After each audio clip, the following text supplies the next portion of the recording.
Assalamualaikum warahmatullahi wabarakatuh. Saya Nur Rahmawati Putri Pertiwi selaku mahasiswi aktif semester 5 Prodi Ilmu Komunikasi Fakultas Teknik dan Komunikasi Institut Bisnis Muhammadiyah Bekasi.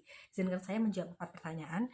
Yang pertama terkait inovasi teknologi dan budaya perusahaan Google yang saya sukai. Inovasi teknologi Google yang sangat human oriented di mana kita fokus pada kebermanfaatan manusia bukan hanya pada teknologi yang canggih. Kemudian juga budaya perusahaannya yang sangat fokus pada people oriented, fokus pada kenyamanan karyawannya, kemudian fleksibilitas jam kerjanya.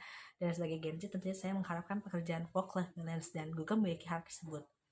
Mengapa menjadi Google Student Ambassador adalah cara terbaik?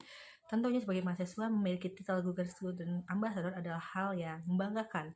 Titel yang memberikan kredibilitas, keyakinan, kepercayaan diri bagi saya sendiri untuk mensosialisasikan inovasi teknologi Google itu sendiri. Dan tentunya dengan titel ini saya memiliki privilege untuk mengajak kolaborasi Google ke depannya untuk kegiatan yang ingin saya selenggarakan sebagai solusi dari problem atau permasalahan yang saya hadapi ataupun teman-teman mahasiswa saya hadapi di kampus.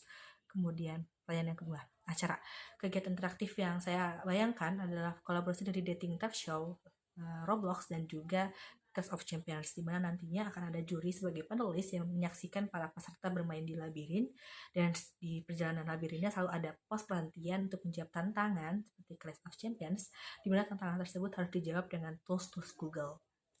Kemudian yang C, di mana kejadian ketika saya berpikir off the box adalah ketika saya bergabung dalam organisasi di mana anggota kepengurusannya tidak aktif berkontribusi.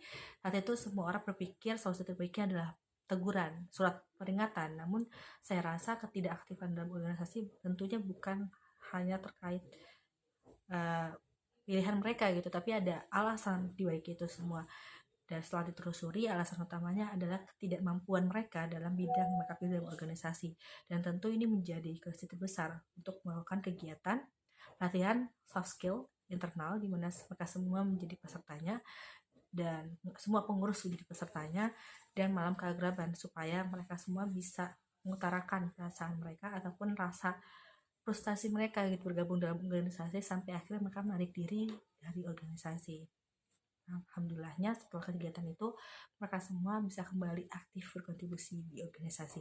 Selanjutnya, jika terpilih sebagai Google Student Ambassador, dampak apa ya, pencapaian apa ya, membanggakan adalah ketika kegiatan-kegiatan yang saya tawarkan dari problem yang saya lihat dan terjadi di kampus saya sendiri bisa terlaksana, dan para mahasiswa tentunya di lingkungan saya dulu, mungkin lingkungan terdekat saya dulu, bisa memahami bahwa teknologi Google bukanlah sebagai produk lagi yang menghasilkan, tapi sebagai alat yang mendampingi mereka untuk menjalani proses berpikir kreatif, dan mereka untuk berkembang, bertumbuh, dan menjadi manusia yang berdaya.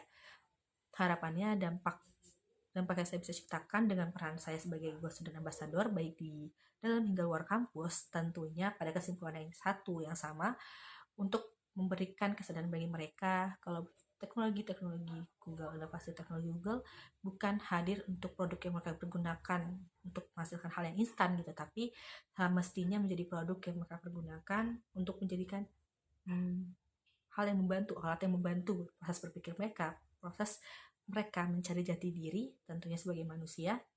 Dan balik lagi pada kenyataannya, banyak orang mengatakan teknologi mengancam manusia, padahal manusia justru sendiri yang membuat mereka menjadi terancam karena keberadaan teknologi.